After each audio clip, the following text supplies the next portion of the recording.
Looking forward to Thursday night. It sets up to be a pretty good game for us. Excited about getting back out there and playing. I don't think, everybody's asking me. You probably get the first question people ask or whatever, but has the time been good or whatever it is? I mean, this was a planned bye week, so we can't sit there and practice them 20 hours a day. We get 20 hours a week. But with that said, we had a couple of good days last week. Had a couple of recruiting days that were pretty necessary. First time we've been able to get out and go see guys, which was good for our staff. And then it's a short week, so we got back to work and practice. So it was good to have a couple of days extra, but based on recruiting and based on a short week, it didn't get a whole lot more done than just an ordinary game week. But like Thursday night game, this will be fun. There's been a lot of them around here. Clearly, we understand that. A lot of eyes will be on us and see how we respond from what happened up at Iowa State. So I'm looking forward to seeing this as well. I think our guys are determined. I think their practices have been sharp. They're a very determined team, like I said last week, and it showed out there in practice. So I think we'll be ready to put our best foot forward. Baylor's a good football team now. They've Coach Rule's done a good job. You can see a lot of the resemblances and what he accomplished at Temple. When I saw Coach Rule over here in Philly coaching Temple, they were tough and they were physical and they played good defense. And, they played hard, and that's what I see. That's what I see Baylor turning into at this point. So offensively, their quarterback's playing good. We saw Brewer up close and personal last year. Good football player. Came from a great high school in Texas. Was coached the right way. Played a lot of ball. And is a good football player. We're seeing a lot of these younger type quarterbacks, which is I've seen that in the Big 12 forever and ever. You lose some good ones. That doesn't mean that there isn't any good ones left. It means that just nobody knows who they are yet. So he's kind of one of those guys that's a Texas high school guy that has played a lot of ball and is a gritty, smart, tough, hard-nosed football player. They do a lot of different things with them. They'll run them. He'll get out of the pocket and scramble. He'll do some quarterback run game. Is a really good football player. Got a bunch of different backs that they go to. They're going to keep rotating them in there, much like we do. The two receivers are really three of them are really impressive to me. But the Mims kid is a difference maker. We saw him last year take one on us. Seen him for the last couple of years, and then all the talk about the Hurd kid from Tennessee is legit. He's turned into a legit receiver. Never knew how that transition was going to work. It looks like he's leaned up a lot. Tall, lean kid that plays hard, likes to play, plays with effort, but is adjusting to receiver life. Looks pretty well to me. So those guys are going to be a handful for us. And then their O-line has, I see a lot of the same names I've been looking at for the last several years. They got a bunch of experience up front.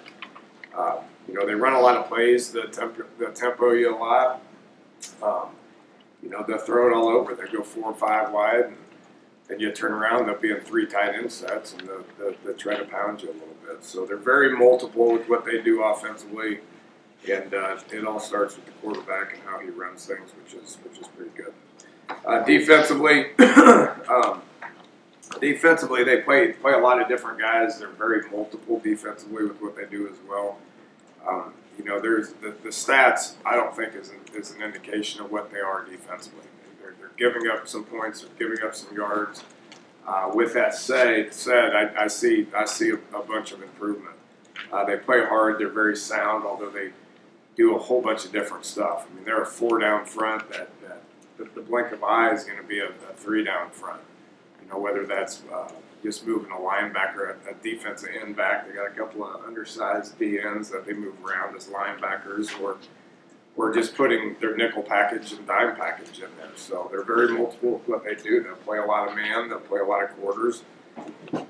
quarters turns into man a lot of the times, but then they'll blitz the heck out of you too now. I mean, they're getting a lot of odd front stuff and blitz in based on what the success that Iowa State had against us in that situation. Then we better be ready for that as well. But they do play with a bunch of effort, and they're very sound with what they do.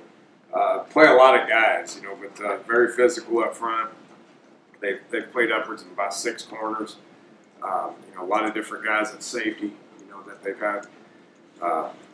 Had a couple of injuries back in there, but we expect all those guys as well. So physical linebackers that fill gaps and turn into defensive linemen at times as well. So I think some of those stats were cute. Oklahoma got it up on them in the second half. You look at that game; it was like, it was close in the third quarter. And then OU hit 3 or 4 real big plays. Got some more points on them late, so a lot of those stats were skewed because of what they did in the fourth quarter. But nonetheless, they played tough now for about 2.5 quarters, and then they played Texas tough for 4 quarters. So understand what we're getting. Special teams wise, guys that I've seen there too. The punter Gallitz is probably the best punter that we've seen all year. I mean, he gets it off quick and he gets it downfield. He's their kickoff guy as well, which he's putting about 80% of them into the end zone. And then their kicker, Connor Martin, has got a long leg and he's hit a 50-yarder. And it's pretty solid as well. From a return aspect, your guess is as good as mine. They've had upwards of about 10 returners, whether they're punt returners, whether they're kick returners. They've played a whole bunch of different people. I think they're kind of searching as far as who's going to be their guys there. But overall, this team plays hard, and they're physical, and they're getting better, and it's a huge challenge for us, one that we're looking forward to. We need to finish up practice here this afternoon. Actually, tonight. We got to go a little later today because of class, because of the short week and all that, and then just get to Thursday night, get out there, and look forward to playing. I think we'll have a great crowd. Weather's going to be great, football weather, and there's really nothing that we're not looking forward to. Get some questions. During the open week, just the rest and rehab, you feel that was utilized as well as could be? Yeah, I think, like I said, I mean, it's you got to recruit, all right, and you want your guys to get away from it for a little bit, but we're in a short week as well, so we got back to work and practiced hard on Tuesday and Wednesday. Gave them a few days off, went out on the road recruiting, which was really, this is really about the only time that we can do that. Told the guys to get away from it for a few days. They did. They came back ready to go yesterday. So had a good practice yesterday. Expect another one tonight. We need to go play. Is it good to have a bye week on the heels of a win or on the heels of a loss? I don't know. This one's just been on the schedule for quite some time, so we knew how we were going to approach it. Do think we got a few things figured out in the past game, and clearly, if you don't play, you're going to be able to heal up a little bit. So I think some of the guys that didn't play, I would expect to see out there, which is good at this point in the year too. Thursday night games, what do you like the most about them, and what are the biggest challenges of weeks like this? They're really it's a schedule changer, so that can be either good or bad.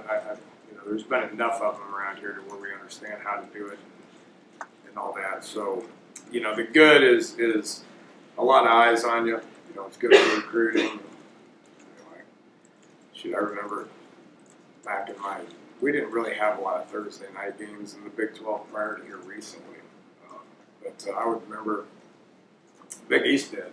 I would remember after our Thursday night practices when I was at Tech all those years, about 10 years ago or whatever, that it seemed like West Virginia and Rutgers was playing every Thursday night, or West Virginia and South Florida was playing every Thursday night. And now the Big 12's kind of taken some of those games as well. But there's just a lot of eyes on you. Short weeks. Thursday night games are tough if you play on Saturday. If you only have 5 days, that's tough. you know, the NFL gripes about it all the time, and they're one time that they got to do it a year or whatever. But it's manageable, but it's not ideal. You know, I think later in the year, if you can, if you got momentum or you need to get back out there and play like we do, you can deal with the Thursday after a bye week because it comes pretty quick. You study these guys. Do you see any remnants of what Mark Riles did, or are they transitioning to the stuff that he did at Temple with his style? What do you see? Yeah, I didn't study what he did at Temple. I just remember, they're good defense and played hard, physical, and hard nosed. His old Penn State background or whatever. But I don't resemble any. I think they'd probably be offended if you said that. Yeah. But it was obviously a complete overhaul. There's plenty of that style of offense out there. But it's not happening that way like that. They're very multiple with what they do. I mean, they'll do a lot of drop back stuff. They'll open it up, do a lot of 10 personnel, throw the ball around a good bit, or do some quarterback run game, put 3-4 tight ends in the game and try to slow things down too. So they're pretty multiple with what they do on both sides. Nothing like it was though, that's for sure. Defensively, there's some, just what Phil Bennett was when he was there, but there's no connections whatsoever. But he was a 4-down quarters guy, and that's their base is 4 down and quarters. Although they've become much more multiple with 3 down fronts and different blitzes, and they're even doing that four levels thing where they back up linebackers and put them behind the linebackers and stuff. So you're going to keep seeing more and more of that. After a game like the last one, when you're moving forward, you take lessons out of every game. So, was there any major lessons come out of the Ohio State game?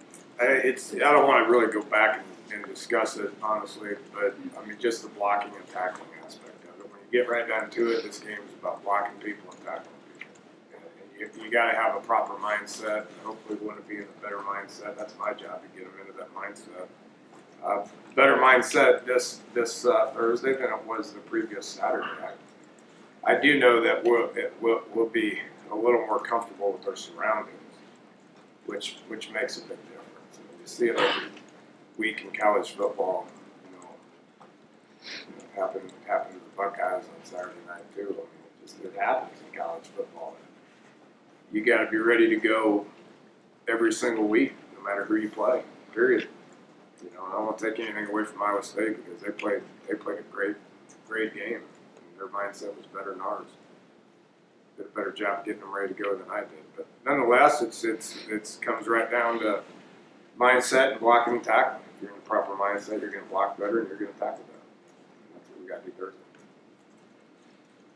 And when you get to the second half of the season, do you see much new? I mean, obviously game planning tweak, but is it a lot of stuff you've already seen? Yeah, you get to a point where you kind of are what you are. I mean, you settle into what your personnel does good and what your offense does good. You're going to a bye week. You ain't changing a whole lot. You can fix a few things, but you're not going to change a whole lot. So you got lots of material. They got 7 games under their belt. We got 6 games under our belt. It just seems to me like we haven't played a whole lot of football yet. It's because of the missed game and our snaps are down. We're averaging like 65 snaps a game or something like that. So our snaps are down, our games are down. It just seems like you got a lot of balls. Haven't played as much as we're going to play moving forward, which I think is a good thing because I think we're relatively fresh and healthy and ready to go. This is obviously Thursday night, and then we'll have a couple extra days to get ready for Texas, and then we'll have a hard November as we understand. But I think we're going to be ready for that as well. I want to make sure I heard you right down. I think you said that you got the passing game figured out, or you've got to get the passing game figured out. I don't have anything figured out. So you got to get it figured out. No, we got to fix a few things. Yeah, I thought our timing was a little off last week, which was weird. And I did go back, and me and Jake sat and watched previous games, and our timing wasn't messed up in those. We made a couple of bad decisions on the goal line, but our timing wasn't off. Why was it off at Iowa State?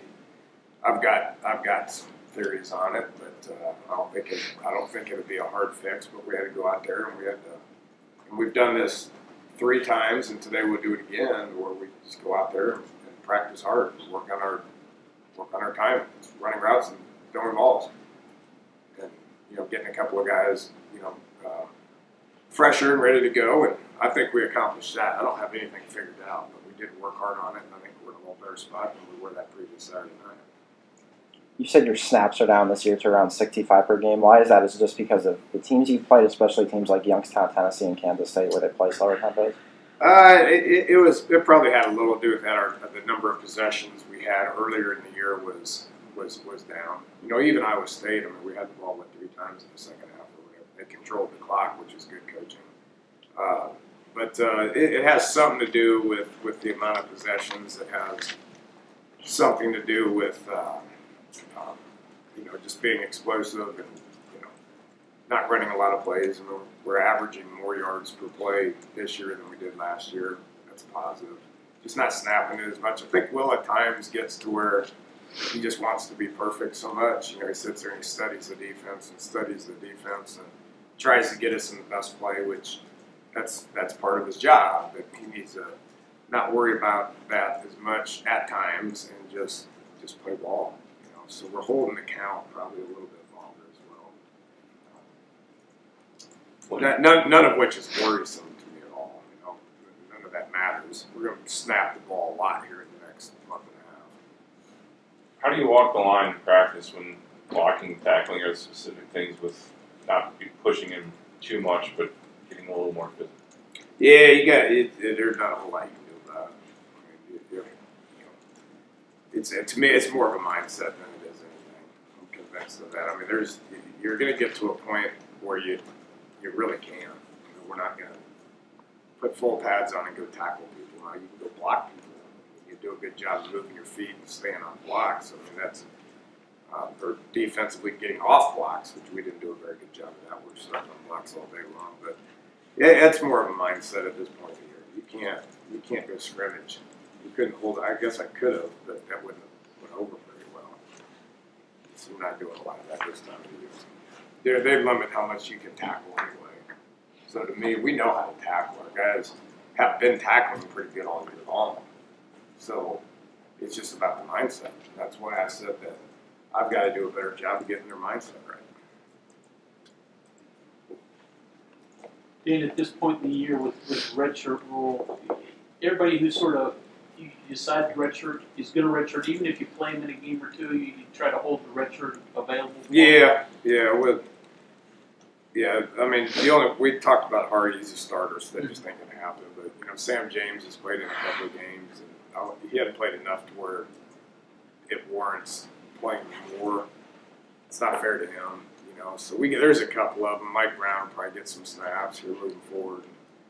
Bryce Wheaton's been really starting to come along a little bit, so he may, based on health, and the guys need to stay healthy. If they don't, then somebody's got to get those snaps. So Montel Raines is another guy that's been repping a lot and hasn't taken the snap. See him out there a little bit. But we're getting to where there's 5 games left, and the guys that haven't played probably you're going to make a whole lot of sense to play them. In 5 or 6 games as opposed to just playing in 4. So we constantly look at that and talk about it every week. And, I give guys green lights for coaches to go ahead and use them, or I don't give them green lights. And if there's injury issues on Saturday, then I'll make that decision in game. Yeah, it sounds like you're excited or interested to see the response of your guys, right? Oh yeah. How have you felt? Not necessarily Everybody is. not necessarily between games, but within games, because I just like some of the things you said after games. You kind of thought they could put teams away, create a more distance, sustain from one half to the next, one quarter to the next. Good with that, or does that give you any inspiration or concern? Yeah, I mean, most every Big 12 game that we play in is going to be a 4-quarter game. I wasn't real happy with how we played the the 4 quarters against Tech, obviously the first half, second half. You know, Kansas, I think could have probably put them away a little bit better. Kansas State could argue probably have a little better fourth quarter, whatever it is. I mean, that's just coaching and nitpicking on things when you win. You know, so I'm anxious to see how we respond. I think I know how we're going to respond. We're going to get out there. We're going to play our ass off. You know, but hopefully we do that for 4 quarters and we continue to develop into a better football team. That's it. Thanks, guys.